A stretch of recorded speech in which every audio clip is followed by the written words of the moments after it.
ಶ್ರೀ ಗಣೇಶ ಶಾರದಾ ಗುರುಭ್ಯೋ ನಮಃ. ಬ್ರಹ್ಮಾನಂದಂ ಪರಮಸುಖದಂ ಕೇವಲಂ ಜ್ಞಾನಮೂರ್ತಿಂ ದ್ವಂದ್ವಾತೀತಂ ಗಗನ ಸದೃಶಂ ತತ್ವಮಸ್ಯಾದಿಲಕ್ಷ್ಯಂ ಏಕಂ ನಿತ್ಯಂ ವಿಮಲಮಚಲಂ ಸರ್ವಧಿ ಸಾಕ್ಷಿಭೂತಂ ಭಾವಾತೀತಂ ತ್ರಿಗುಣರಹಿತಂ ಸದ್ಗುರುಂ ತಂ ನಮಾಮಿ. ಶ್ರೋತೃಗಳಿಗೆ ಶ್ರೀ ಗುರುಚರಿತ್ರೆಯ 39ನೆಯ ಅಧ್ಯಾಯಕ್ಕೆ ಸ್ವಾಗತ. ಶ್ರೀ ಗಣೇಶಾಯ ನಮಃ, ಶ್ರೀ ಸರಸ್ವತ್ಯೇ ನಮಃ, ಶ್ರೀ ಗುರುಭ್ಯೋ ನಮಃ, ಶ್ರೀ ಕುಲದೇವತಾಯೈ ನಮಃ, ಶ್ರೀ ದತ್ತಾತ್ರೇಯ ಶ್ರೀಪಾದ ಶ್ರೀವಲ್ಲಭ ಶ್ರೀ ನರಸಿಂಹ ಸರಸ್ವತಿ ಗುರುಭ್ಯೋ ನಮಃ. ಆಮೇಲೆ ಸಿದ್ಧರು, ಎಲೈ ನಾಮಧಾರಕನೇ, ಮುಂದೆ ಒಂದು ಅಪೂರ್ವ ಸಂಗತಿಯಾಯಿತು. ಶ್ರೀ ಗುರುಗಳ ಕೃಪೆಯಿಂದ 60 ವರುಷದ ಬಂಜೆಗೆ ಪುತ್ರ ಸಂತಾನವಾಯಿತು. ಆ ಸಂಗತಿಯನ್ನು ಕೇಳು. ಗಾಣಗಾಪುರದಲ್ಲಿ ಆಪಸ್ತಂಭ ಶಾಖೆಯ ಶೌನಕ ಗೋತ್ರ ಪ್ರವರವುಳ್ಳ ಸೋಮನಾಥನೆಂಬ ಒಬ್ಬ ಬ್ರಾಹ್ಮಣನಿದ್ದನು. ಅವನಿಗೆ ಗಂಗಾ ಎಂಬ ಪತಿವ್ರತ ಶಿರೋಮಣಿಯಾದ ಹೆಂಡತಿಯಿದ್ದು, ಅವನು ವೇದಶಾಸ್ತ್ರಗಳನ್ನು ಬಲ್ಲವನಾಗಿ ಅದರಂತೆ ಆಚರಣೆ ಮಾಡುತ್ತಾ ಇಬ್ಬರು ಸಂತೋಷದಿಂದ ಸಂಸಾರ ಮಾಡಿಕೊಂಡಿದ್ದರು. ಆಕೆಯು 60 ವರುಷದ ಮುದುಕಿಯಾಗಿದ್ದರೂ ಆಕೆಯ ಹೊಟ್ಟೆಯಿಂದ ಒಂದು ಸಂತಾನವಾಗಿದ್ದಿಲ್ಲ. ಆದ್ದರಿಂದ ಆ ಊರಲ್ಲಿ ಆಕೆಯು ಬಂಜೆ ಎಂದು ಹೆಸರಾಗಿದ್ದಳು. ಆಕೆಯು ನಿರಂತರ ಭಕ್ತಿಯಿಂದ ಪತಿಯನ್ನು ಸೇವಿಸುತ್ತಾ ನಿತ್ಯವೂ ತಪ್ಪದೆ ಗುರುದರ್ಶನಕ್ಕೆ ಬರುವ ಒಂದು ನೇಮವನ್ನು ಇಟ್ಟುಕೊಂಡಿದ್ದಲ್ಲದೆ ಪ್ರತಿನಿತ್ಯ ಆರತಿಯನ್ನು ತೆಗೆದುಕೊಂಡು ಬಂದು ಶ್ರೀ ಗುರುಗಳಿಗೆ ಆರತಿಯನ್ನು ಮಾಡುತ್ತಿದ್ದಳು. ಹೀಗೆ ಅನೇಕ ದಿವಸಗಳಾಗಿ ಹೋದವು. ಹೀಗೆ ನಡೆದಿರಲು ಒಂದು ದಿವಸ ಗುರುಗಳು ಆಕೆಯ ಭಕ್ತಿಗೆ ಮೆಚ್ಚಿ ನಕ್ಕು ಆಕೆಯನ್ನು ಕುರಿತು, ಅವ್ವ ಗಂಗಾಬಾಯಿ, ನೀನು ನಿತ್ಯ ನಮ್ಮ ಮಠಕ್ಕೆ ಬಂದು ನಮಗೆ ಆರತಿಯನ್ನು ಮಾಡುತ್ತೀಯಲ್ಲ, ಯಾವ ಅಪೇಕ್ಷೆಯಿಂದ ನೀನು ಆರತಿಯನ್ನು ಮಾಡುತ್ತೀ ಎಂಬುದನ್ನು ವಿಸ್ತಾರವಾಗಿ ಹೇಳು. ನಿನ್ನ ಮನಸ್ಸಿನಲ್ಲಿರುವ ಅಭೀಷ್ಟವನ್ನು ತೀವ್ರವಾಗಿ ಹೇಳು. ಹರಿಹರ ಗುರುಗಳ ಕೃಪೆಯಿಂದ ನಿನ್ನ ಇಷ್ಟಾರ್ಥವು ಸಿದ್ಧಿಯಾಗುವುದು ಎಂದು ಹೇಳಿದರು. ಆಗ ಆಕೆಯು ಶ್ರೀ ಗುರುಗಳಿಗೆ ಸಾಷ್ಟಾಂಗ ನಮಸ್ಕಾರ ಮಾಡಿ ವಿನಯದಿಂದ ಕೈಮುಗಿದು, ಸ್ವಾಮಿ, ನಾನು ನಿಪುತ್ರಕಳಾಗಿ ಲೋಕ ನಿಂದೆಗೊಳಗಾದ ಒಬ್ಬ ಪಾಪಿಯು. ಸ್ವಾಮಿ, ಅಪುತ್ರಸ್ಯ ಗತಿರ್ನಾಸ್ತಿ ಎಂಬ ಶಾಸ್ತ್ರವಿದೆಯಷ್ಟೇ. ಪುತ್ರರಿಲ್ಲದ ಸ್ತ್ರೀಯರು ಮಹಾಪಾಪಿಗಳು ಹಾಗೂ ದೋಷಿಗಳು. ಅವರ ಮುಖವನ್ನು ನೋಡಬಾರದೆಂದು ಜನರು ಹೇಳುತ್ತಾರೆ. ಅದರಂತೆ ನನ್ನನ್ನು ನಿಂದಿಸುವರು. ಸ್ವಾಮಿ, ನನಗೆ ಇಷ್ಟು ವಯಸ್ಸಾದರೂ ಒಂದು ಮಕ್ಕಳಾಗಲಿಲ್ಲ. ಯಾವಳ ಹೊಟ್ಟೆಯಲ್ಲಿ ಮಕ್ಕಳಾಗಲಿಲ್ಲವೋ ಆಕೆಯ ಜನ್ಮವು ವ್ಯರ್ಥವು. ಅತ್ತೆಯ ಮನೆಯ 21 ತವರು ಮನೆಯ 21 ಕುಲದ ಪಿತೃಗಳು ಪಿತೃಲೋಕದಲ್ಲಿ ದಾರಿ ಕಾಯುತ್ತಾರೆ. ಅವರು ನಮ್ಮ ವಂಶದಲ್ಲೇ ಯಾವಳಾದರೊಬ್ಬಳು ಯಾವಾಗ ಪುತ್ರನನ್ನು ಪಡೆಯುವಳು ಆಗ ನಮಗೆ ಹಿತವಾಗುವುದು.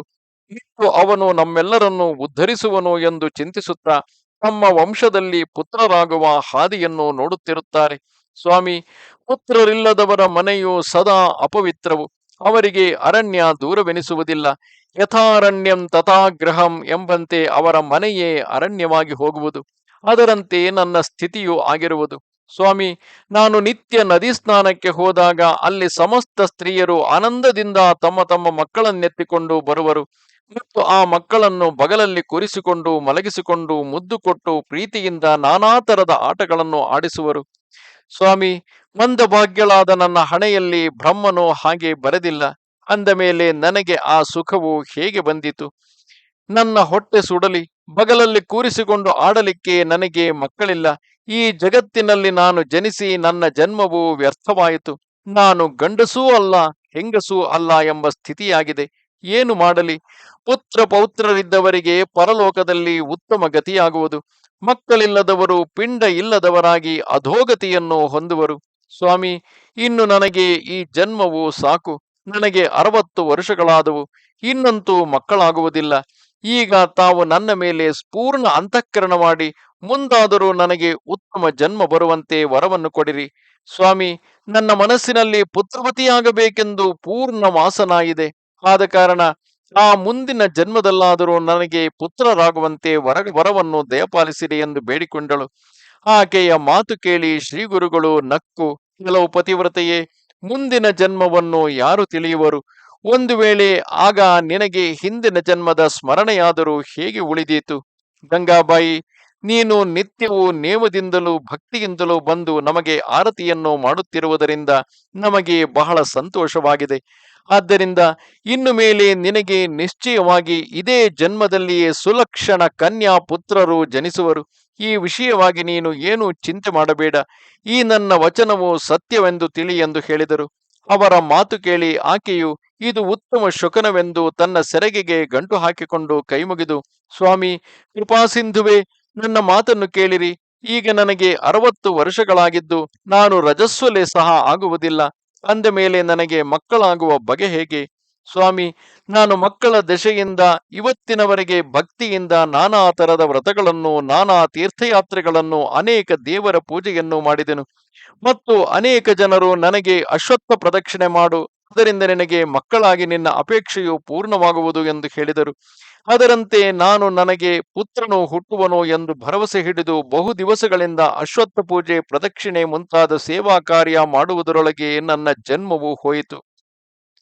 ಸ್ವಾಮಿ, 60 ವರ್ಷಗಳವರೆಗೆ ಇದೇ ರೀತಿಯಿಂದ ಅತಿಶಯ ಕಷ್ಟಪಟ್ಟೆನು. ಈ ಜನ್ಮದಲ್ಲಂತೂ ಮಕ್ಕಳಾಗುವುದಿಲ್ಲವೆಂದು ನಿಶ್ಚಯ ಮಾಡಿ ಮುಂದಿನ ಜನ್ಮದಲ್ಲಾದರೂ ಮಕ್ಕಳಾಗಲೆಂಬ ಇಚ್ಛೆಯಿಂದ ನಾನು ಇವತ್ತಿನವರೆಗೂ ಅಶ್ವತ್ಥ ಪ್ರದಕ್ಷಿಣೆ ಮಾಡುತ್ತಾ ಸೇವೆ ಮಾಡುತ್ತಿರುವೆನು. ಸ್ವಾಮಿ, ತಾವು ನನಗೆ ಪ್ರಸನ್ನರಾಗಿ ಇದೇ ಜನ್ಮದಲ್ಲಿಯೇ ಮಕ್ಕಳಾಗುವವೆಂದು ಈಗ ವರವನ್ನು ಕೊಟ್ಟಿರಿ. ನರಹರಿಯೇ, ತಮ್ಮ ಮಾತು ಎಂದೂ ಸುಳ್ಳಾಗುವುದಿಲ್ಲ. ತಾವು ವರ ಕೊಟ್ಟ ಕೂಡಲೇ ನನ್ನ ಮನಸ್ಸಿನಲ್ಲಿ ಮಕ್ಕಳಾಗುವರೆಂಬುದು ನಿಶ್ಚಯವಾಯಿತು. ಆದರೆ ಸ್ವಾಮಿ, ಗುರುಗಳೇ, ನನಗೆ ಹಾಸ್ಯ ಮಾತ್ರ ಮಾಡಬೇಡಿರಿ. ನಿಮ್ಮ ಮಾತು ಉತ್ತಮ ಶಕುನವೆಂದು ನಾನು ಈ ಕೂಡಲೇ ನನ್ನ ಸೆರಗಿಗೆ ಗಂಟು ಹಾಕಿಕೊಂಡಿರುವೆನು.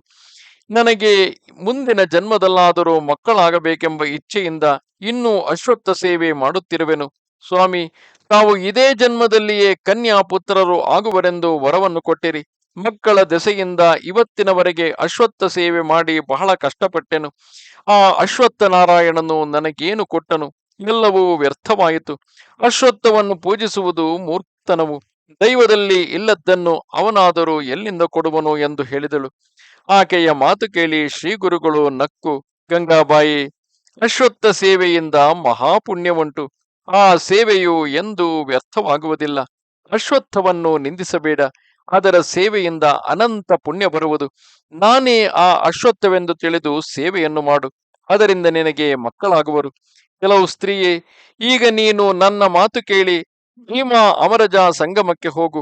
ಅಲ್ಲಿರುವ ಗಹನವಾದ ಅಶ್ವತ್ಥವನ್ನು ಅದರ ಬುಡದಲ್ಲಿ ಅನುಷ್ಠಾನ ಮಾಡುತ್ತಾ ಕುಳಿತ ನನ್ನನ್ನು ಏಕ ಮನಸ್ಸಿನಿಂದ ಪೂಜಿಸಿ ಸೇವೆ ಮಾಡಬೇಕು. ಅಂದರೆ ನಿನಗೆ ಇದೇ ಜನ್ಮದಲ್ಲಿಯೇ ನಿಶ್ಚಯವಾಗಿ ಮಕ್ಕಳಾಗುವರು. ನಿನಗೆ ಅಶ್ವತ್ಥನಾರಾಯಣನ ಮಹಿಮೆಯನ್ನು ಪೂರ್ಣವಾಗಿ ಹೇಳುವೆನು ಕೇಳು. ಅಲ್ಲಿ ನಾನು ವಾಸವಾಗಿರುವೆನು ಎಂದರು. ಈ ಪ್ರಕಾರವಾದ ಶ್ರೀ ಗುರುಗಳ ಮಾತು ಕೇಳಿ ಆಕೆಯು ವಿನಯದಿಂದ ಕೈಮುಗಿದು, ಸ್ವಾಮಿ, ನನಗೆ ಅಶ್ವತ್ಥನಾರಾಯಣನ ಸೇವೆಯ ಕ್ರಮಗಳನ್ನು ಒಳ್ಳೆ ವಿಸ್ತಾರವಾಗಿ ಹೇಳಿರಿ ಮತ್ತು ಅದರ ಮಹತ್ವವು ಎಷ್ಟಿರುತ್ತದೆ ಎಂಬುದನ್ನು ಸ್ಪಷ್ಟವಾಗಿ ಹೇಳಿರಿ. ಅದನ್ನಾದರೂ ಕೇಳಿ ನನ್ನ ಮನಸ್ಸು ಸ್ಥಿರವಾಗಿ ನಾನು ಭಕ್ತಿಯಿಂದ ಸೇವೆ ಮಾಡುವೆನು ಎಂದಳು. ಆಗ ಶ್ರೀ ಗುರುಗಳು, ಗಂಗಾಬಾಯಿ, ನೀನು ಅಶ್ವತ್ಥದ ಮಹಿಮೆಯನ್ನು ತಿಳಿಯದೆ ಸುಮ್ಮನೆ ಅದನ್ನು ನಿಂದಿಸುತ್ತಿ. ಅದರ ಮಹಿಮೆಯು ಹೇಳಲಿಕ್ಕೆ ಅಪಾರವಾಗಿರುವುದು. ಆ ವೃಕ್ಷದಲ್ಲಿ ಸರ್ವ ದೇವತೆಗಳು ಇರುವರು. ಅಶ್ವತ್ಥದ ಮಹಿಮೆಯು ಬ್ರಹ್ಮಾಂಡ ಪುರಾಣದಲ್ಲಿ ವಿಶದವಾಗಿ ಹೇಳಿರುತ್ತದೆ. ಅದನ್ನು ಬ್ರಹ್ಮನು ನಾರದನಿಗೆ ವಿಸ್ತಾರವಾಗಿ ಹೇಳಿರುವನು. ಅದನ್ನೇ ನಾನು ನಿನಗೆ ಹೇಳುವೆನು ಕೇಳು.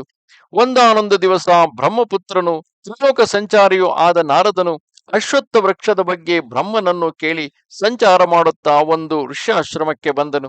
ಆಗ ಅಲ್ಲಿಯ ಋಷಿಗಳು ನಾರದನನ್ನು ಕಂಡು ಅರ್ಘ್ಯ ಪಾದ್ಯಾದಿ ಷೋಡಶೋಪಚಾರಗಳಿಂದ ಪೂಜಿಸಿ, ಸ್ವಾಮಿ ನಾರದ ಮಹಾಮುನಿಗಳೇ, ನಿಮಗೆ ನಮ್ಮದೊಂದು ವಿನಂತಿ ಏನೆಂದರೆ ಅಶ್ವತ್ಥದ ಮಹಿಮೆಯು ಹೇಗಿರುತ್ತದೆ ಎಂಬುದನ್ನು ನಮಗೆ ವಿಸ್ತಾರವಾಗಿ ಹೇಳಬೇಕು ಎಂದರು. ಆಗ ನಾರದರು, ಎಲೆ ಋಷಿಗಳೇ, ಕೇಳಿರಿ. ನಾನು ಸಂಚಾರ ಮಾಡುತ್ತಾ ಇವತ್ತೇ ಬ್ರಹ್ಮಲೋಕಕ್ಕೆ ಹೋಗಿದ್ದೆನು. ಅಲ್ಲಿ ನಾನು ಸಹಜವಾಗಿ ಬ್ರಹ್ಮನನ್ನು ಕುರಿತು, ಸ್ವಾಮಿ ಬ್ರಹ್ಮದೇವನೇ, ಸಮಸ್ತ ಜನರು ಅಶ್ವತ್ಥವು ವಿಷ್ಣು ಸ್ವರೂಪವೆಂದು ಪೂಜಿಸುತ್ತಿರುವರು. ಅದರ ಮಹಿಮೆಯು ಯಾವ ಪ್ರಕಾರವಾಗಿರುವುದು? ಅದು ವಿಷ್ಣು ಸ್ವರೂಪವಾಗಿದ್ದರೆ ಅದರ ಸೇವೆಯ ಕ್ರಮವನ್ನು ಫಲವನ್ನು ದಯಮಾಡಿ ನನಗೆ ಹೇಳಬೇಕೆಂದು ಕೇಳಿದೆನು. ಆಗ ಬ್ರಹ್ಮನು ಅದರ ಮಹಿಮೆಯನ್ನು ಸೇವೆಯ ಕ್ರಮವನ್ನು ಹೇಳಿದನು. ಅದನ್ನು ಹೇಳುವೆನು ಕೇಳಿರಿ. ಬ್ರಹ್ಮನು ಆ ಅಶ್ವತ್ಥದ ಬೊಡ್ಡೆಯಲ್ಲಿ ನಾನಿರುವೆನು. ಅಂದರೆ ಬ್ರಹ್ಮನು ಅಶ್ವತ್ಥದ ಬೊಡ್ಡೆಯಲ್ಲಿ ಇರುವನು. ಮಧ್ಯದಲ್ಲಿ ವಿಷ್ಣುವು, ತುದಿಯಲ್ಲಿ ಶಂಕರನು ಇರುವರು. ಇನ್ನು ಶಾಖಾ ಮತ್ತು ಪಲ್ಲವಗಳ ಅಧಿಷ್ಠಾನವನ್ನು ಕೇಳಿರಿ. ದಕ್ಷಿಣ ದಿಕ್ಕಿನ ಶಾಖೆಯಲ್ಲಿ ಶೂಲಪಾಣಿಯು ಇರುವನು. ಪಶ್ಚಿಮ ಶಾಖೆಯಲ್ಲಿ ವಿಷ್ಣುವು ಇರುವನು. ನಾನು ಅಂದರೆ ಬ್ರಹ್ಮನು ಉತ್ತರ ಶಾಖೆಯಲ್ಲಿ ಇರುವನು. ಪೂರ್ವ ಶಾಖೆಯಲ್ಲಿ ಇಂದ್ರಾದಿ ದೇವತೆಗಳಿರುವರು. ಆದಿತ್ಯ ದೇವನು ಸದಾ ಯಾವತ್ತೂ ಅಂದರೆ ಸದಾ ಎಲ್ಲ ಶಾಖೆಗಳಲ್ಲಿಯೂ ಇರುತ್ತಾನೆ. ಗೋಬ್ರಾಹ್ಮಣರು ಸಮಸ್ತರು ಋಷಿಗಳು ವೇದಾದಿ ಯಜ್ಞಗಳು ಮೂಲ ಮತ್ತು ಅಂಕುರಗಳಲ್ಲಿ ನಿರಂತರವಾಗಿರುವರು.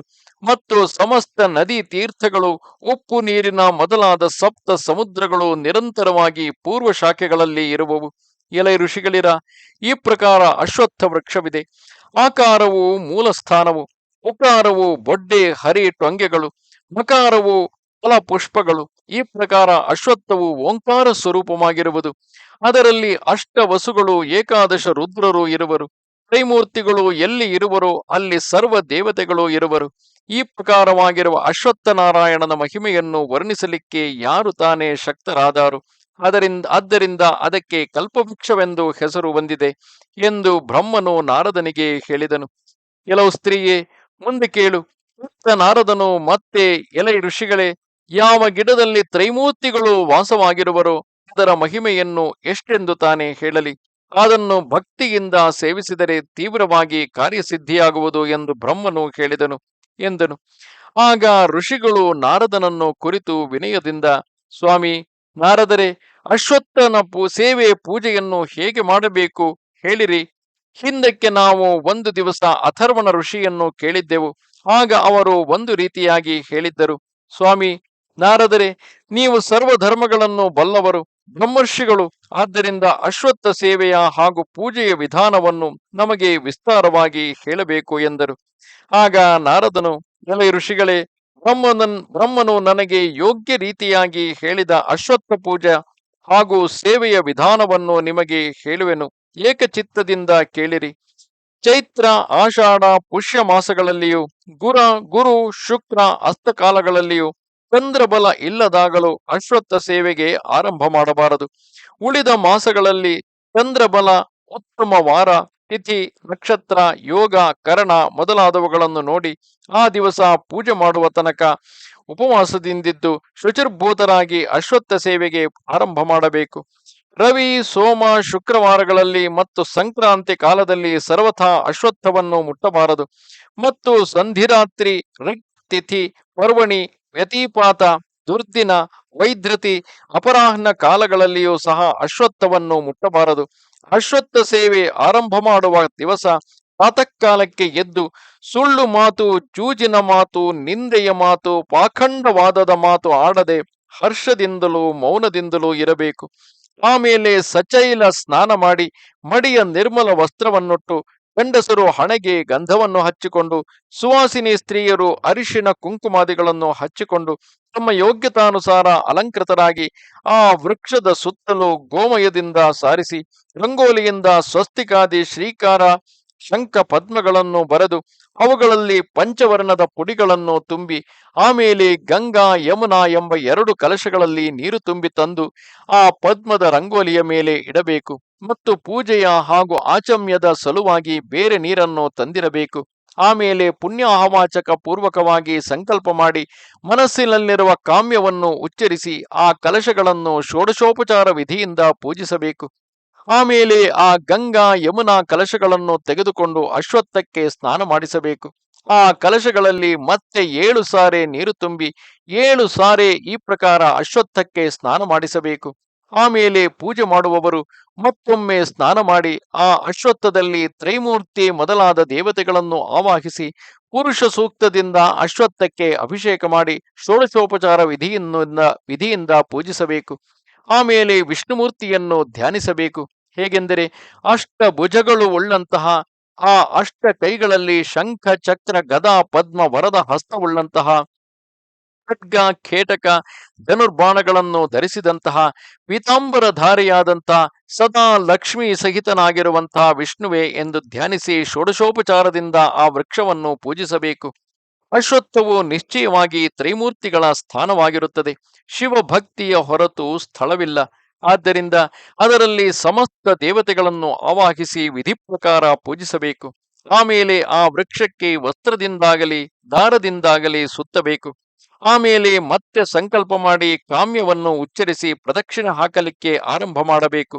ಆ ಪ್ರದಕ್ಷಿಣೆ ಹಾಕುವ ಮುಂದೆ ತ್ರಿಕರಣ ಪೂರ್ವಕ ಭಕ್ತಿಯಿಂದಲೂ ಹರ್ಷದಿಂದಲೂ ಪುರುಷ ಸೂಕ್ತವನ್ನು ಹೇಳುತ್ತಲೂ ಅಥವಾ ವಿಷ್ಣು ಸಹಸ್ರನಾಮವನ್ನು ಹೇಳುತ್ತಲೂ ಇಲ್ಲವೇ ಮೌನದಿಂದಲೂ ನಡೆಯಲು ಅಮಿತ ಫಲ ಬರುವುದು.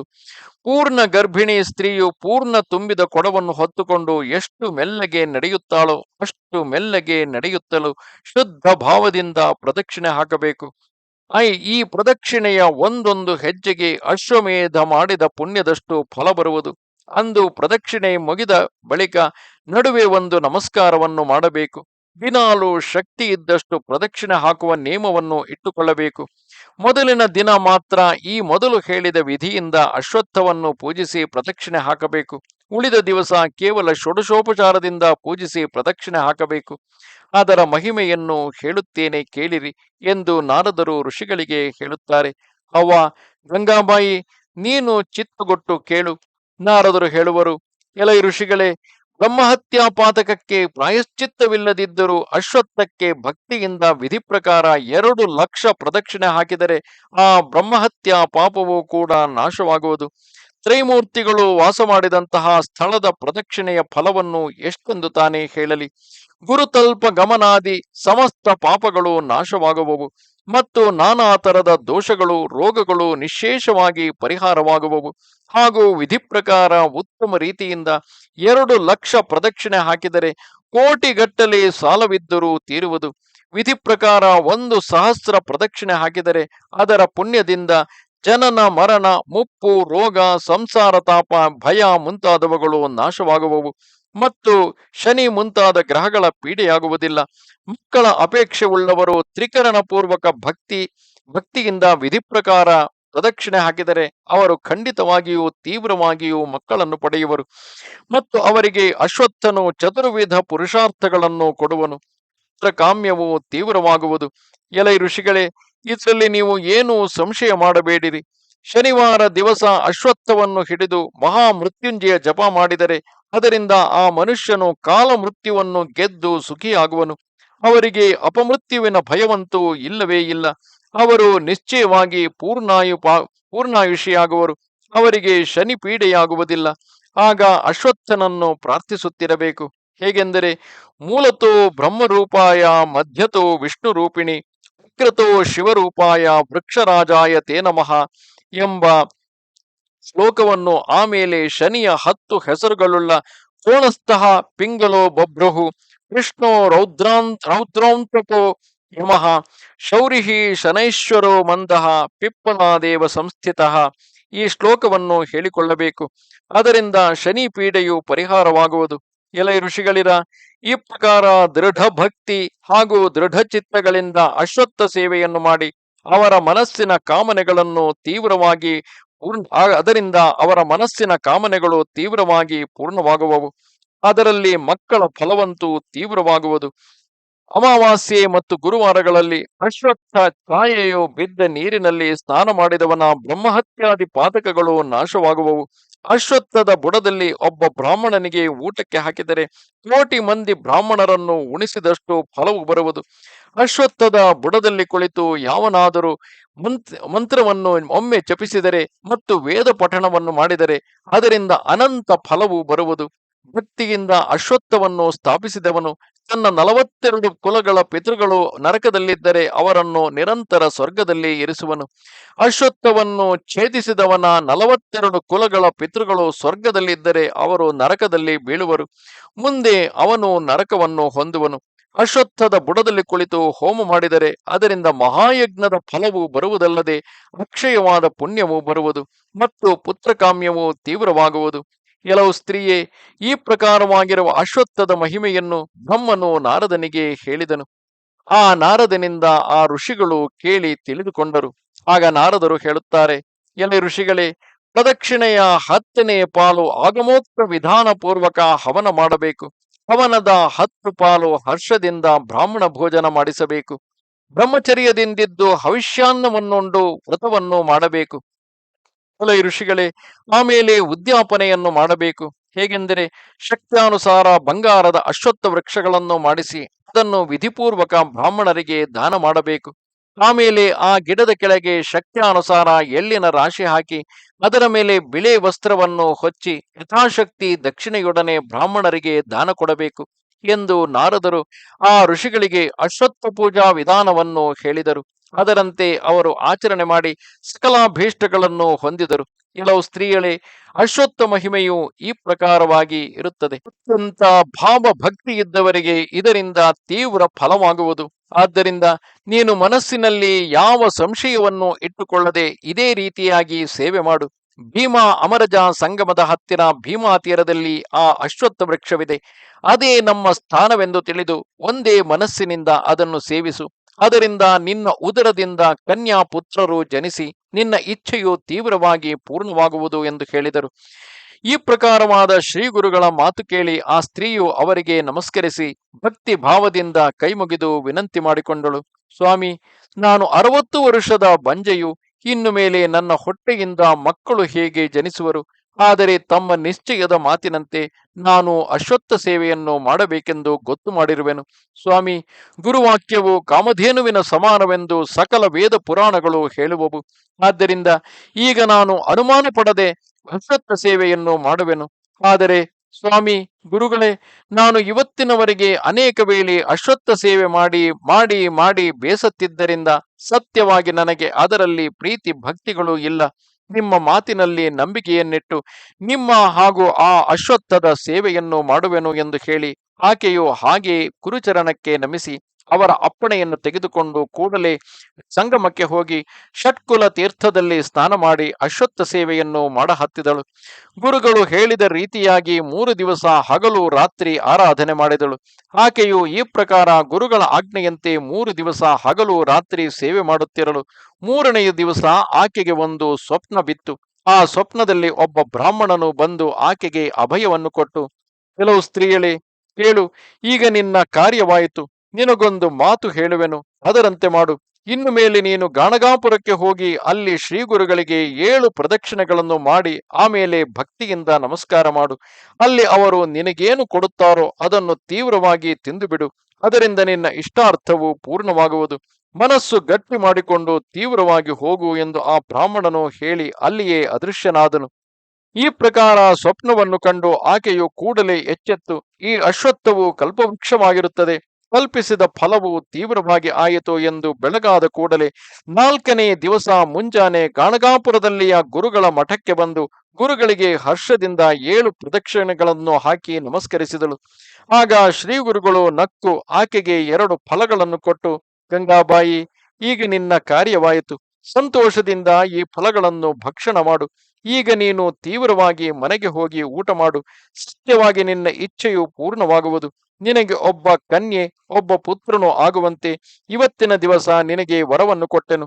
ಆದ ಕಾರಣ ವಿಧಿ ಪ್ರಕಾರ ಪಾಲನೆ ಮಾಡಿದ ಮೇಲೆ ಈ ಫಲಗಳನ್ನು ತಿನ್ನಬೇಕು ಮತ್ತು ಪೂರ್ವದಲ್ಲಿ ಹೇಳಿದಂತೆ ಬ್ರಾಹ್ಮಣರಿಗೆ ದಾನ ಕೊಡತಕ್ಕದ್ದನ್ನು ಕೊಡಬೇಕು. ಕೆಲವು ಸ್ತ್ರೀಯೇ, ವ್ರತ ಸಂಪೂರ್ಣ ಮಾಡಿ ಆ ದಾನವನ್ನು ಕೊಡು ಎಂದು ಹೇಳಿದರು. ಅದರಂತೆ ಅವಳು ಮನೆಗೆ ಹೋಗಿ ಪಾಲನೆ ಮಾಡಿ ಶ್ರೀ ಗುರುಗಳು ಕೊಟ್ಟ 2 ಫಲಗಳನ್ನು ತಿಂದಳು. ಅದೇ ದಿವಸ ಅಸ್ತಮಾನಕ್ಕೆ ಅವಳು ರಜಸ್ವಲೆಯಾದಳು. ಆಗ ಆಕೆಯು ಬಿಳೆ ವಸ್ತ್ರವನ್ನುಟ್ಟುಕೊಂಡು ಯಾರ ಕಡೆಗೂ ನೋಡದೆ ಹವಿಷ್ಯಾನ್ನವನ್ನು ಉಣ್ಣುತ್ತಾ 3 ದಿವಸ ಮೌನದಿಂದ ಇದ್ದಳು. ಈ ಪ್ರಕಾರ ಆಕೆಯು 3 ರಾತ್ರಿಗಳನ್ನು ಕಳೆದು 4ನೇ ದಿವಸ ಸುಸ್ನಾತಳಾಗಿ ಸಂತೋಷದಿಂದ ಪತಿಯೊಡನೆ ಗುರುದರ್ಶನಕ್ಕೆ ಬಂದಳು. ಆಮೇಲೆ ಪತಿ ಸಹಿತ ಏಕಾಗ್ರ ಮನಸ್ಸಿನಿಂದ ಶ್ರೀ ಗುರುಗಳನ್ನು ಪೂಜಿಸಿದಳು. ಆಗ ಶ್ರೀ ಗುರುಗಳು ಸಂತೋಷದಿಂದ, ಎಲ್ಲೋ ಗಂಗಾಬಾಯಿ, ನೀನು ಇನ್ನು ಪುತ್ರವಂತೆಯಾಗುವೆ ಎಂದು ಆಶೀರ್ವದಿಸಿದರು. ಆಮೇಲೆ ಅವಳು ಶ್ರೀ ಗುರುಗಳಿಗೆ ನಮಸ್ಕರಿಸಿ ಪತಿಯೊಡನೆ ಮನೆಗೆ ಬಂದಳು. 5ನೇ ದಿವಸ ದಂಪತಿಗಳು ಒಂದಾಗಲು ಗುರುಗಳ ಹಾಗೂ ಅಶ್ವತ್ಥನಾರಾಯಣನ ಕೃಪೆ ಮತ್ತು ಮಹಿಮೆಗಳಿಂದ ಆಕೆಯು ಗರ್ಭಿಣಿಯಾದಳು. ಎಲೆ ನಾಮಧಾರಕ, ಕೇಳು, ಆಕೆಯು 5ನೇ ದಿವಸ ಗರ್ಭಿಣಿಯಾದ್ದರಿಂದ ಮೊದಲು ಆಕೆಗೆ ಕನ್ಯೆಯು ಜನಿಸುವಳು. ಈ ಪ್ರಕಾರ ಆಕೆಯು ಗರ್ಭಿಣಿಯಾದಳು. ಆಗ ಆ ಊರ ಜನರು ವಿಸ್ಮಯವನ್ನು ಹೊಂದುತ್ತಾ, ಇದು ಎಂತಹ ಆಶ್ಚರ್ಯದ ಸಂಗತಿಯಾಯಿತು ನೋಡಿರಿ, 60 ವರುಷದ ಬಂಜೆಗೆ ಗರ್ಭಧಾರಣವಾಯಿತು, ಇದಕ್ಕೆ ಗುರುಕೃಪೆಯೇ ಕಾರಣವೋ ಎಂದೆನ್ನುತ್ತಿದ್ದರು. ಇತ್ತ ಶ್ರೇಷ್ಠನಾದ ಸೋಮನಾಥ ಬ್ರಾಹ್ಮಣನು ಮನಸ್ಸಿನಲ್ಲಿ ಆನಂದ ಪಡುತ್ತಿದ್ದನು. ಈ ಪ್ರಕಾರ ದಿನ ದಿನಕ್ಕೆ ಆಕೆಯ ಗರ್ಭವು ಬೆಳೆಯುತ್ತಾ 7 ತಿಂಗಳಾಯಿತು. ಆಗ ಆಕೆಗೆ ಉಡಿ ತುಂಬಿದರು ಮತ್ತು ಅವಳಿಗೆ ಅಕ್ಷಯವಾದ ಬಾಗಿನ ಕೊಟ್ಟು ಆರತಿಯನ್ನು ಮಾಡಿದರು. ಆಗ ಶ್ರೀ ಗುರುಗಳಿಗೆ ವಿನೋದ ಮಾಡುವ ಪ್ರೀತಿ ಇದ್ದದ್ದರಿಂದ ಆಕೆಗೆ ಬಾಗಿನಗಳನ್ನು ಕೊಡಿರಿ ಎಂದರು. ಮತ್ತು ಗುರುಗಳ ಆಜ್ಞೆಯಂತೆ 8ನೆಯ ತಿಂಗಳಿನಲ್ಲಿ ಆ ಸೋಮನಾಥ ಬ್ರಾಹ್ಮಣನು ವಿಧಾನಪೂರ್ವಕ ಸೀಮಂತೋತ್ಸವವನ್ನು ಮಾಡಿ ಸಂತೋಷದಿಂದ ಆ ಗ್ರಾಮದಲ್ಲಿಯ ಎಲ್ಲ ಸುವಾಸಿನಿಯರಿಗೆ ಬಾಗಿನವನ್ನು ಕೊಡಿಸಹತ್ತಿದನು. ಆಗ ಸಕಲ ಜನರು ಆಶ್ಚರ್ಯದಿಂದ ಬಂಜೆಯಾದಂಥ ಬಿಳೆ ಕೂದಲುಳ್ಳ 60 ವರುಷದ ಮುದುಕಿಯು ಬಸಿರಾಗಿ ಆನಂದದಿಂದ ಬಾಗಿನಗಳನ್ನು ಹೇಗೆ ಕೊಡುತ್ತಾಳೆ ನೋಡಿರಿ ಎಂದೆನ್ನುತ್ತಿದ್ದರು. ಅವರಲ್ಲಿ ಕೆಲವರು, ಈಕೆಯು ಭಕ್ತವರದರಾದ ಶ್ರೀ ಗುರು ನರಸಿಂಹ ಸರಸ್ವತಿಗಳ ಅನುಗ್ರಹದಿಂದಲೇ ಬಸಿರಾದದ್ದು ನಿಜ. ಅವರ ಸೇವೆಯನ್ನು ಯಾರು ಆನಂದದಿಂದಲೂ ಭಕ್ತಿಯಿಂದಲೂ ಮಾಡುವರೋ ಅವರಿಗೆ 4 ಪುರುಷಾರ್ಥಗಳು ಸಾಧಿಸುವವು. ಈಕೆಯು ಮನಮುಟ್ಟಿ ಸೇವೆ ಮಾಡಿದ್ದರಿಂದ ಗರ್ಭಿಣಿಯಾದಳು. ತ್ರೈಮೂರ್ತಿಗಳೇ ಶ್ರೀ ನರಸಿಂಹ ಸರಸ್ವತಿಗಳೆಂಬ ಹೆಸರಿನಿಂದ ಮನುಷ್ಯರಾಗಿ ಅವತರಿಸಿ ಭಕ್ತ ಜನ ಮನೋಹರರಾಗಿ ಈ ಭೂಮಂಡಲದಲ್ಲಿ ಪ್ರಕಟರಾದರು ಎಂದು ನಾನಾ ರೀತಿಯಾಗಿ ಶ್ರೀ ಗುರುಗಳನ್ನು ಸ್ತುತಿಸಿದಳು. ಅತ್ತ ಆ ಸ್ತ್ರೀಯು ಉಲ್ಲಾಸದಿಂದ ಆ ಊರ ಎಲ್ಲ ಸುವಾಸಿನಿಯರಿಗೆ ಬಾಗಿನಗಳನ್ನು ಕೊಡುತ್ತಿದ್ದಳು. ಆಕೆಯು ಈ ಪ್ರಕಾರ ಬಾಗಿನಗಳನ್ನು ಕೊಟ್ಟು ಬಂದು ಶ್ರೀ ಗುರುಗಳಿಗೆ ನಮಸ್ಕಾರ ಮಾಡಿದಳು. ಆಗ ಭಕ್ತವತ್ಸಲರಾದ ಶ್ರೀ ಗುರುಗಳು ಬಹು ಸಂತೋಷದಿಂದ ಆಕೆಗೆ ಆಶೀರ್ವಾದ ಮಾಡಿದರು. ಆಗ ಆಕೆಯು ಸಂತೋಷದಿಂದ ಮತ್ತೆ ದಂಡವತ್ ಸಾಷ್ಟಾಂಗ ನಮಸ್ಕಾರ ಮಾಡಿ ವಿನಯದಿಂದ ಅನೇಕ ರೀತಿಯಾಗಿ ಸ್ತೋತ್ರ ಮಾಡಹತ್ತಿದಳು. ಜಯ ಜಯ ಪರಮ ಪುರುಷನೇ, ತ್ರೈಮೂರ್ತಿ ಅವತಾರನೇ, ತಮ್ಮ ವಾಕ್ಯವೆಂಬ ಪರಿಸಮಣಿಯಿಂದ ಲೋಹದಂತಿರುವ ನನ್ನ ದೇಹವನ್ನು ಸುವರ್ಣವಾಗಿ ಮಾಡಿದಿರಿ. ಸ್ವಾಮಿ, ನೀವು ಜಗತ್ತನ್ನು ಉದ್ಧರಿಸುವುದಕ್ಕಾಗಿ ಅವತರಿಸಿರುತ್ತೀರಿ. ನೀವು ತ್ರೈಮೂರ್ತಿಗಳ ಅವತಾರವೇ ಹೊರತು ಬೇರೆಯಲ್ಲ. ತಮ್ಮ ಸ್ತುತಿಯನ್ನು ಮಾಡಲಿಕ್ಕೆ ನನ್ನ ನಾಲಿಗೆಯಲ್ಲಿ ಶಕ್ತಿ ಇಲ್ಲ. ಕೃಪಾ ಸಿಂಧುವೆ, ನಿಮ್ಮ ಅಪಾರ ಮಹಿಮೆಗೆ ಯಾವುದು ಸರಿಸಮಾನ ಇಲ್ಲ ಎಂದು ಸ್ತೋತ್ರ ಮಾಡಿ ಮತ್ತೆ ಶ್ರೀ ಗುರುಗಳಿಗೆ ನಮಿಸಿ ಅವರ ಅಪ್ಪಣೆ ಪಡೆದು ತಮ್ಮ ಮನೆಗೆ ಹೋದಳು. ಮುಂದೆ ನವಮಾಸ ತುಂಬಿದ ಕೂಡಲೇ ಒಂದು ಶುಭ ದಿವಸದಲ್ಲಿ ಆಕೆಯು ಒಂದು ಕನ್ಯಾ ರತ್ನವನ್ನು ಪಡೆದಳು. ಆ ಕೂಸನ್ನು ನೋಡಿ ತಾಯಿ ತಂದೆ ಬಹು ಆನಂದ ಹೊಂದಿದರು. ಆಗ ಜೋಯಿಸರು ಬಂದು ಈ ಕನ್ಯೆಯ ಜಾತಕವನ್ನು ನೋಡಿ, ಎಲೈ ಸೋಮನಾಥನೇ, ಈ ಕನ್ಯೆಯು ನಿರ್ಮಲ ಮನಸ್ಸಿನವಳಾಗಿ 8 ಮಕ್ಕಳನ್ನು ಹಡೆದು ಕುಲವನ್ನು ಉದ್ಧಾರ ಮಾಡಿ ಪೌತ್ರರಿಂದೊಡಗೂಡಿ ಆನಂದದಿಂದ ಇರುವಳು ಎಂದು ಹೇಳಿ ಜೋಯಿಸರು ಜಾತಕವನ್ನು ಬರೆಯಲಾಗಿ ಸೋಮನಾಥನು ಆನಂದ ಹೊಂದಿ ಬ್ರಾಹ್ಮಣರಿಗೆ ಅನೇಕ ದಾನ ಧರ್ಮಗಳನ್ನು ಮಾಡಿದನು. ಆಮೇಲೆ ಆ ಪತಿವ್ರತೆಯಾದ ಗಂಗಾಬಾಯಿಯು 11ನೇ ದಿವಸ ಶುದ್ಧ ಸ್ನಾನ ಮಾಡಿ ಬಗಲಲ್ಲಿ ಆ ಕೂಸನ್ನು ಕರೆದುಕೊಂಡು ಬಂದು ಭಕ್ತಿಯಿಂದ ಅವರ ಪಾದದ ಹತ್ತಿರ ಅಂದರೆ ಗುರುಗಳ ಪಾದದ ಹತ್ತಿರ ಮಲಗಿಸಿ ಏಕ ಮನಸ್ಸಿನ ಭಕ್ತಿಯಿಂದ ಗುರುಗಳಿಗೆ ಸಾಷ್ಟಾಂಗ ನಮಸ್ಕಾರ ಮಾಡಿದಳು. ಆಗ ಶ್ರೀ ಗುರುಗಳು ಆಶೀರ್ವಾದ ಮಾಡಿ, ಹೇಳುವ ಪುತ್ರವಂತಿಯೇ ಏಳು ಎಂದು ಎಬ್ಬಿಸಿ ಒಳ್ಳೆಯ ಪ್ರೀತಿಯಿಂದ ಆಕೆಯನ್ನು ಸಂತೋಷಪಡಿಸಿದರು. ಆಕೆಯು ನಮಸ್ಕಾರ ಮಾಡಿ ಎದ್ದು ವಿನಯದಿಂದ ಶ್ರೀ ಗುರುಗಳನ್ನು ಕುರಿತು, ಸ್ವಾಮಿ, ನನಗೆ ಮೊದಲು ಪುತ್ರನಾಗಬೇಕಿತ್ತು, ಆಗಲಿಲ್ಲ. ಸರಸ್ವತಿಯಂಥ ಮಗಳಾದಳು. ಆದರೆ ಪುತ್ರನಾಗುವನೆಂಬ ತಮ್ಮ ವಚನವನ್ನು ಸತ್ಯವಾಗಿ ಮಾಡಿ ನನ್ನನ್ನು ರಕ್ಷಿಸಿರಿ ಎಂದಳು. ಆಗ ಶ್ರೀ ಗುರುಗಳು ನಕ್ಕು, ಕೆಲವು ಸ್ತ್ರೀಯಳೇ, ನೀನು ಏನು ಅನುಮಾನ ಮಾಡಬೇಡ. ಇನ್ನು ಮುಂದೆ ನಿನಗೆ ನಿಶ್ಚಯವಾಗಿ ಒಬ್ಬ ಮಗನು ಜನಿಸುವನು ಎಂದು ಪ್ರೀತಿಯಿಂದ ಆ ಕೂಸನ್ನು ಎತ್ತಿಕೊಂಡು ಎಲ್ಲ ಜನರಿಗೆ ಆ ಕನ್ಯೆಯ ಲಕ್ಷಣವನ್ನು ಹೇಳಹತ್ತಿದರು. ಈ ಕನ್ಯೆಗೆ ಬಹುಮಂದಿ ಮಕ್ಕಳಾಗುವರು. ಈಕೆಯು ಶತಾಯುಷಿಯು ಮುತ್ತೈದೆಯೂ ಆಗಿ ಪುತ್ರ ಪೌತ್ರರೊಡನೆ ಸುಖದಿಂದ ಇರುವಳು. ಈಕೆಯ ಪತಿಯು ಜ್ಞಾನಿಯಾಗಿ 4 ವೇದಗಳನ್ನು ಅಭ್ಯಾಸ ಮಾಡುವನು ಮತ್ತು ಅವನು ಅಷ್ಟೈಶ್ವರ್ಯ ಸಂಪನ್ನನಾಗಿ ಈ ಭೂಮಂಡಲದಲ್ಲೇ ಪ್ರಖ್ಯಾತನಾಗುವನು. ಈಕೆಯು ಪತಿವ್ರತೆಯು ಪುಣ್ಯಶೀಲಳು, ಧರ್ಮನಿರತಳು, ಬಹುಖ್ಯಾತಿವಂತಳು ಆಗಿ ಸರ್ವರಿಗೂ ವಂದ್ಯಳಾಗುವಳು. ದಕ್ಷಿಣ ದೇಶದ ಒಬ್ಬ ರಾಜನು ಈಕೆಯ ದರ್ಶನಕ್ಕೆ ಬರುವನು. ಕೆಲವು ಗಂಗಾಬಾಯಿ, ನಿನಗೆ ಇನ್ನೊಬ್ಬ ಜ್ಞಾನವಂತ ಪುತ್ರನಾಗುವನು, ಏನು ಅನುಮಾನ ಮಾಡಬೇಡ ಎಂದು ಶ್ರೀ ಗುರುಗಳು ಆ ಕನ್ಯೆಯ ಲಕ್ಷಣಗಳನ್ನು ಹೇಳಿದರು. ಆಗ ಆ ಸ್ತ್ರೀಯು, ಸ್ವಾಮಿ, ನನಗೆ ತೀವ್ರವಾಗಿ ಪುತ್ರನಾಗುವಂತೆ ಅನುಗ್ರಹಿಸಿರಿ ಎಂದು ವಿನಂತಿ ಮಾಡಿಕೊಂಡಳು. ಕೆಲವು ಸ್ತ್ರೀಯಳೇ, ನಿನಗೆ ಎಂಥ ಪುತ್ರನಾಗಬೇಕು? 30 ವರ್ಷ ಆಯುಷ್ಯವುಳ್ಳ ಯೋಗ್ಯ ಪುತ್ರನಾಗಬೇಕು ಅಥವಾ ಶತಾಯುಷ್ಯವುಳ್ಳ ಮೂರ್ಖ ಪುತ್ರನಾಗಬೇಕು ಎಂಬುದನ್ನು ತಿಳಿಸು ಎಂದರು. ಆಗ ಅವಳು, ಸ್ವಾಮಿ, ನನಗೆ ಯೋಗ್ಯ ಪುತ್ರನೇ ಆಗಬೇಕು ಮತ್ತು ಅವನಿಗೆ 5 ಮಂದಿ ಮಕ್ಕಳಾಗಬೇಕು ಎಂದು ಬೇಡಿಕೊಂಡಳು. ಆಗ ಭಕ್ತವತ್ಸಲರಾದ ಶ್ರೀ ಗುರುಗಳು, ಕೆಲವು ಸ್ತ್ರೀಯಳೇ, ನಿನಗೆ 30 ವರ್ಷದ ಯೋಗ್ಯ ಪುತ್ರನೇ ಆಗುವನು ಮತ್ತು ಅವನಿಗೆ 5 ಮಂದಿ ಮಕ್ಕಳು ಆಗುವರು ಎಂದು ವರವನ್ನು ಕೊಟ್ಟರು. ಆಗ ಆ ದಂಪತಿಗಳು ಸಂತೋಷಪಟ್ಟು ತಮ್ಮ ಮನೆಗೆ ಹೋದರು. ಎಲೈ ನಾಮಧಾರಕ, ಮುಂದೆ ಗಂಗಾಬಾಯಿಗೆ ಒಬ್ಬ ಮಗನು ಹುಟ್ಟಿದನು. ಅವನಿಗೆ ಗುರುಗಳ ಹೆಸರನ್ನೇ ಇಟ್ಟರು. ಅವನು ವೇದಶಾಸ್ತ್ರಗಳಲ್ಲಿ ಪ್ರಖ್ಯಾತನಾದನು. ಅವನಿಗೆ 5 ಮಂದಿ ಮಕ್ಕಳು ಜನಿಸಿದರು. ಅದಿರಲಿ, ಇತ್ತ ಮರುದಿವಸ ಅಂದರೆ 12ನೆಯ ದಿವಸ ಆ ದಂಪತಿಗಳು ಆ ಕನ್ಯೆಯನ್ನು ತೊಟ್ಟಿಲಲ್ಲಿ ಹಾಕಿ, ಶ್ರೀ ಗುರುಗಳು ಹೇಳಿದಂತೆ ಆ ಕನ್ಯೆಯ ಲಕ್ಷಣಗಳು ಇದ್ದದ್ದರಿಂದ ಆ ಕನ್ಯೆಗೆ ಸರಸ್ವತಿ ಎಂಬ ಹೆಸರನ್ನಿಟ್ಟರು. ಅದೇ ಹೆಸರಿನಿಂದ ಆಕೆಯು ಪ್ರಖ್ಯಾತಳಾದಳು. ಆಗ ಮಹಾನಂದವು ನಡೆಯಿತು. ಆಕೆಯ ಪತಿಯು ಯಜ್ಞ ಮಾಡಿ ದೀಕ್ಷಿತನಾಗಿ ಭೂಮಿಯಲ್ಲಿ ಹೆಸರಾದನು. ಆಗ 4 ರಾಷ್ಟ್ರಗಳಲ್ಲಿ ಅವನ ಖ್ಯಾತಿಯು ಬಹಳವಾಯಿತು. 60 ವರ್ಷದ ಬಂಜೆ ಮುದುಕಿಗೆ ಪುತ್ರರಾದರು. ಶ್ರೀ ಗುರುಗಳ ಕೃಪೆಯು ಈ ಪ್ರಕಾರವಾಗಿರುತ್ತದೆ. ಶ್ರೀ ಗುರುಗಳಲ್ಲಿ ಯಾರ ವಿಶ್ವಾಸವು ದೃಢವಾಗಿರುವುದೋ ಅವರಿಗೆ ಶ್ರೀ ಗುರುಗಳು ಒಲಿದು ತಕ್ಷಣವೇ ವರವನ್ನು ಕೊಡುವರು. ಆದ ಕಾರಣ ಒಂದೇ ಮನಸ್ಸಿನಿಂದ ಶ್ರೀ ಗುರುಗಳಲ್ಲಿ ಭಕ್ತಿಯನ್ನಿಡಬೇಕು ಎಂದು ಸಿದ್ಧರು ಹೇಳಿದರು ಎಂದು ಸರಸ್ವತಿ ಗಂಗಾಧರನು ಉದಾರರಾದ ಶ್ರೀ ಗುರುಗಳನ್ನು ಭಕ್ತಿಯಿಂದ ಸೇವಿಸಿದರೆ ಸಕಲಾಭೀಷ್ಟಗಳು ಸಿದ್ಧಿಸುವವು.